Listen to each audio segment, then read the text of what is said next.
जय श्री कृष्णा दोस्तों, आपका हमारे YouTube चैनल ज़िंदगी की कहानी में स्वागत है। आज मैं आपको एक चकवा और चकवी की कहानी सुनाऊंगी, जिससे एक पति पत्नी बहुत ही सुंदर सीख ले सकते हैं। तो दोस्तों, एक समय की बात है, किसी जंगल में चकवा पक्षी का एक जोड़ा रहा करता था। चकवा और चकवी दोनों में बड़ा प्रेम था। दोनों अपना हंसी खुशी जीवन व्यतीत कर रहे थे। इन दोनों में इतना प्रेम था कि जंगल में मौजूद पशु पक्षी इनके प्रेम की मिसाल दिया करते थे। यहाँ तक कि चकवा चकवी एक दूसरे पर प्राण न्यौछावर करने के लिए तैयार रहते थे। जब चकवी से कोई गलती हो जाती तो चकवा जब उसे सुनाता तो वह चुपचाप सुन लेती थी और पलटकर कभी भी जवाब नहीं देती। ठीक इसी तरह जब चकवे से कोई गलती हो जाती तो चकवी चकवे को सुना देती और चकवा भी चुपचाप सुन लेता और पलटकर कभी भी जवाब नहीं देता था। जब दोनों में किसी बात को लेकर खटपट होती तो थोड़ी ही देर में दोनों में सुलह भी हो जाती। चकवा का पड़ोसी एक कौवा था। कौवा का अपनी पत्नी से हमेशा हर बात पर झगड़ा हुआ करता था। उन दोनों में हमेशा कलेश रहता था। इतना झगड़ा करते कि मारपीट की नौबत आ जाती। कौवा बड़ा ही दरिद्र था। उसके घर में हमेशा अन्न की कमी रहती थी। वहीं चकवा धन धान्य से संपन्न रहता था, क्योंकि इसके घर में खुशहाली और शांति थी। कौवा जब चकवा चकवी को देखता कि ये दोनों कितने खुशी और आनंद से रहते हैं तो उसे जलन होती थी। कौवा अपने मन में सोचता कि मैं किस तरह इन दोनों में फूट डालूं और इन दोनों को अलग कर दूं, जिससे इसके घर की शांति भी भंग हो सके। कौवा चकवा का मित्र भी था। मित्र ही मित्र के बारे में गलत सोच रखता था। उसके मन में चकवा और चकवी के प्रति हमेशा जलन रहती थी। कौवे ने अपने मन में सोचा कि अब मैं इसे शांति से नहीं रहने दूंगा। जब मेरे घर में झगड़े और लड़ाइयाँ होती हैं, मैं परेशान रहता हूँ, तो फिर ये कैसे सुख शांति से रह सकता है। अब इसके घर में भी अशांति फैलानी है। इसका जीवन भी हमें नर्क करना है। जब कभी भी चकवा घर पर नहीं रहता तो कौवा चकवी के पास जाता और चकवे के बारे में बुराई करता। कहता कि चकवी बहन, चकवा भाई आपसे बिल्कुल भी प्रेम नहीं करते, वह तो किसी दूसरे से प्रेम करते हैं। मैंने उन्हें कुछ समय पहले किसी अन्य से बात करते हुए देखा। कौवे की इस बात को सुनकर चकवी को बिल्कुल भी भरोसा नहीं होता था। चकवी कौवे की बात को नहीं सुनती है और उसके बात को हवा में उड़ा देती है। जब कभी चकवा अकेला रहता तो कौवा चकवे के पास जाकर चकवी की बुराई करता और कहता कि चकवा भाई, चकवी आपसे बिल्कुल भी प्रेम नहीं करती है, क्योंकि वह किसी अन्य से प्रेम करती है। मैंने आज ही चकवी बहन को किसी अन्य पुरुष से बात करते हुए देखा। चकवा इन बातों को सुनकर हंसते हंसते टाल देता है और उस बात पर बिल्कुल भी भरोसा नहीं करता। अब इसी प्रकार कौवा, चकवा और चकवी दोनों में बारी बारी से फूट डालने की कोशिश करता है, लेकिन चकवा चकवी में इतना दृढ़ प्रेम था कि वो एक दूसरे पर विश्वास नहीं किया करते थे और दूसरों के बहकावे में नहीं आते थे। अब इस प्रकार कौवा जब हार जाता है तो कौवा अपनी पत्नी से जाकर कहता है, यदि तुम चाहती हो कि मैं तुमसे कभी भी झगड़ा ना करूं, तो तुम मेरा एक काम करो, चकवा और चकवी दोनों में मनमुटाव करवा दो, दोनों के बीच झगड़ा पैदा कर दो, जिससे उनकी शांति भंग हो सके।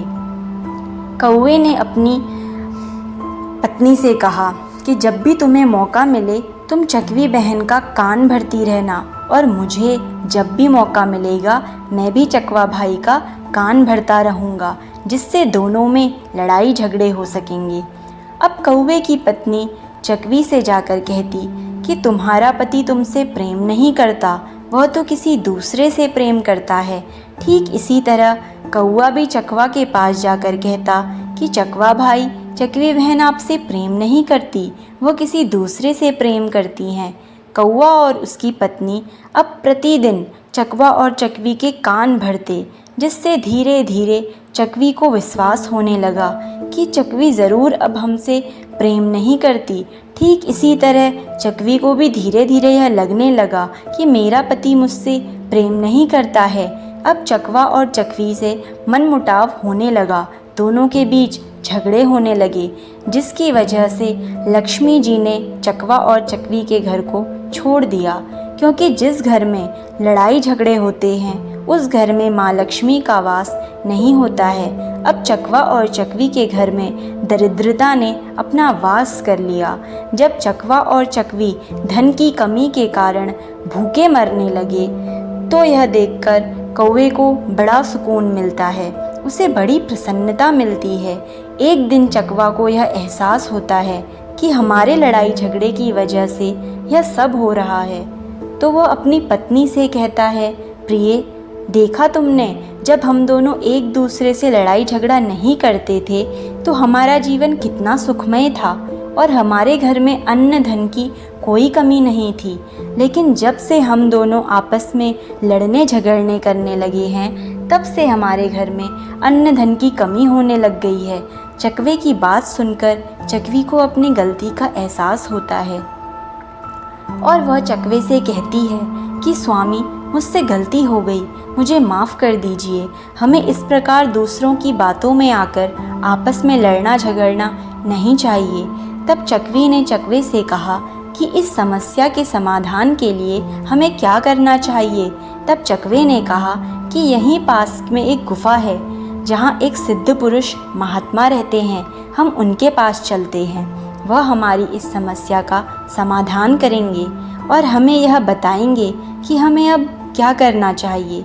यह सोचकर चकवा और चकवी उस महात्मा के पास चले जाते हैं और महात्मा को प्रणाम करते हैं। जब महात्मा ने चकवा और चकवी के आने का कारण पूछा तब चकवे की आंखों में आंसू आ जाते हैं, दोनों पति पत्नी रोने लगते हैं। चकवा विस्तार पूर्वक पूरी कहानी उस महात्मा को सुना देता है। तब महात्मा कहते हैं कि हे चकवा, मेरी 5 बातों को ध्यान से सुनो, जिससे यदि तुम अपने जीवन में उतार लोगे, उस पर अमल कर लिया तो कभी भी तुम्हारे घर में लड़ाई झगड़े नहीं होंगे। महात्मा के द्वारा कही गई 5 बातें, जो तुम्हारे जानने वाले होते हैं, सगे संबंधी होते हैं, जो तुम्हें अच्छे से समझ रहे होते हैं तथा जो तुम्हें अच्छे से जानते हैं वही तुम्हारा जड़ काटते हैं। ये बात बिल्कुल सत्य है। जो व्यक्ति तुम्हें अच्छी तरह से जानता है और समझता है यही व्यक्ति तुम्हारे घर में लड़ाई झगड़ा करवाता है, जिससे घर में कलेश उत्पन्न होता है। इसीलिए अपने करीबियों को राज की बातें या गुप्त बातें कभी मत बताना। अपने मित्र के सामने धनी होने का कभी भी दिखावा मत करना। मैं बहुत बड़ा धनवान हूँ, मित्र आपके बारे में गलत धारणा बना लेगा और आपसे घृणा करने लगेगा तथा आपसे दूर रहने लगेगा। इसीलिए अपने मित्र के सामने धनी होने का दिखावा मत करो। अन्य दूसरों के कहने पर कभी भी विश्वास नहीं करना चाहिए जब तक कि आप अपनी आँखों से स्वयं उस चीज़ को ना देख लो। हमें अपनों पर कभी भी शक नहीं करना चाहिए। यदि आप अपनों पर शक करेंगे तो आप विनाश के कगार पर पहुंच जाएंगे। पति पत्नी, माता पिता, पिता पुत्र, इन्हें आपस में किसी के ऊपर शक नहीं करना चाहिए। आप गैरों पर शक कर सकते हैं। कभी भी बिना बुलाए समारोह और उत्सव में नहीं जाना चाहिए, क्योंकि यदि आप बिना बुलाए किसी समारोह या उत्सव में जाते हैं तो इससे आपके सम्मान को ठेस पहुंचती है, जिससे आपके मान सम्मान में कमी आ जाती है। तो दोस्तों, कैसी लगी आपको ये वीडियो कमेंट में ज़रूर बताइएगा और अगर यह वीडियो आपको पसंद आई तो लाइक करिएगा और ऐसी ही कथाएं सुनने के लिए हमारे चैनल को सब्सक्राइब ज़रूर करें। मिलते हैं नेक्स्ट वीडियो में, तब तक के लिए धन्यवाद। आपका दिन शुभ हो।